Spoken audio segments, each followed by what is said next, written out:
मौनता साधेर म मेरा प्रियजनहरू नयाँ वर्ष मनाइरहेका छौँ। म र मेरा प्रियजनहरू नयाँ वर्ष मनाइरहेका छौँ। उही बुढो सूर्य उदाउनेछ, उही बुढो सूर्य उदाउनेछ नयाँ वर्षको विषयमा। उही बुढो हालै बाँच्नेछ नयाँ दिनको निर्मिलेमा। खोज्ने नै हो भने नयाँ मौलो केही छैन, उत्साह उमङ्ग र उल्लास पनि छैन। झोक्राएको मन मस्तिष्क र थाकेको शरीर मात्र छ। उही शून्यता र निराशा छ। तिनै शून्यता र निराशाको डङ्गुरमा फेरि हामी नयाँ वर्ष मनाइरहेका छौँ।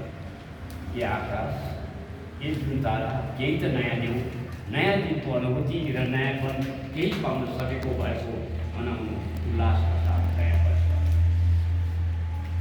यो चाहिँ नयाँ वर्षको कुरा गर्ने। अब एउटा कविता चाहिँ सुनाउँछु भनेर आएको कविता सुनाउँछु होइन अनुमति?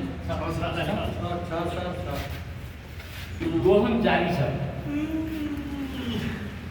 दोहन जारी छ, अझै शरीरमा केही रगत बगिरहेको छ। निचोड्दा कष्टसँग पसिना झरिरहेको छ। कताको बास, कताको खाना, कताको सुख शैल र आनन्द। म काला पहाडहरू फड्किनेछु, निला खोलाहरूमाथि चुलीमा झुन्डिएर पार लाग्दैछु। पसिनाको गन्ध मन पर्दैन सहरमा, पसिनाको गन्ध मन पर्दैन सहरमा। त्यसको गन्ध पखाल्न धोइन्छ शरीर, त्यतिले पनि नपुगेर छरिन्छ अत्तर। तर यहाँ मान्छेको पहिचान नै पसिना हो, तर यहाँ मान्छेको पहिचान नै पसिना हो।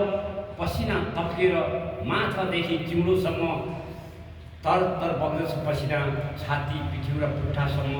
र शरीरमा एउटा महत्ता हुन्छ, त्यो शरीर जस्तो लाग्छ।